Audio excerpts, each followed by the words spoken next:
안녕하세요, 쌤이라고 합니다. 저는 라스베가스와 캘리포니아, 유타 지역에 저의 정수기를 손님분들께 제공해드리고 있습니다.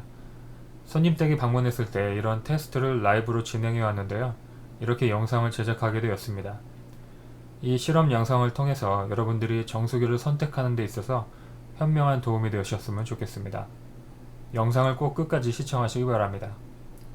첫 번째 실험은 왼쪽과 오른쪽 컵에 들어있는 이 물은 라스베가스 수돗물입니다.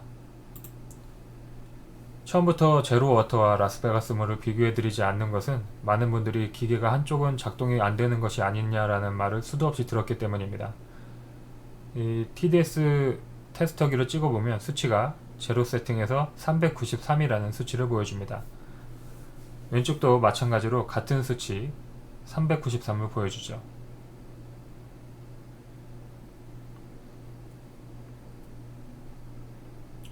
영상에 보시는 것처럼 이 TDS 테스터기의 감도에 따라서 이 나타나는 수치는 다양하게 다를 수 있지만 아셔야 될 점은 제로에 가까울수록 물속에 전해질 물질이 전혀 없다는 것입니다. 방금 보신 것은 전기 분해기인데요. 물속에 전기 자극을 줘서 무기질끼리 서로 엉겨붙게 만들어주는 장치라고 보면 되겠습니다. 물을 아무리 끓인다고 해도 저런 변화는 볼 수 없으실 것입니다.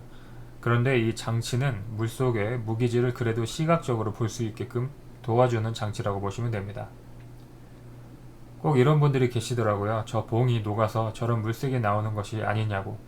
제가 단연코 말씀드리지만 저는 캘리포니아, 라스베가스, 유타 지역의 다양한 물을 오랫동안 실험해온 사람입니다. 각 지역의 물 상태에 따라서 나오는 결과는 다양하다고 말씀드리고 싶습니다. 어떤 지역은 황토색의 물로 바뀌는 지역도 있고 이곳 라스베가스처럼 그린 녹조처럼 생긴 것이 많이 나오는 지역도 있다는 점 말씀드립니다. 많은 분들이 물속에 저 떠다니는 것이 몸에 좋은 것이 아니냐라고 궁금해 하십니다. 우리가 확실하게 알아야 할 점은 미네랄은 광물질입니다. 흙이나 철분이나 염분, 칼슘, 마그네슘 이렇게 플러스 성분의 무기질이 존재합니다. 또한 수도국에서 물을 소독하기 위해 불소를 쓰죠. 그런데 그런 무기질들이 불소를 만나면 칼슘이 염화칼슘으로 변하게 됩니다. 이렇게 테스트 5분이 지났고요. 3배속으로 재생한 것입니다. 이렇게 라스베가스 수돗물은 이런 물질들이 부유물들이 뜬다는 것을 아실 수 있습니다. 두 번째 영상인데요. 저의 제로워터입니다. 역시 TDS 수치는 제로입니다. 물속에 아무런 무기질이 없다는 뜻입니다. 라스베가스 수돗물을 정수해서 저렇게 제로로 나오게 되는 것입니다. 왼쪽은 마찬가지로 라스베가스 수돗물입니다.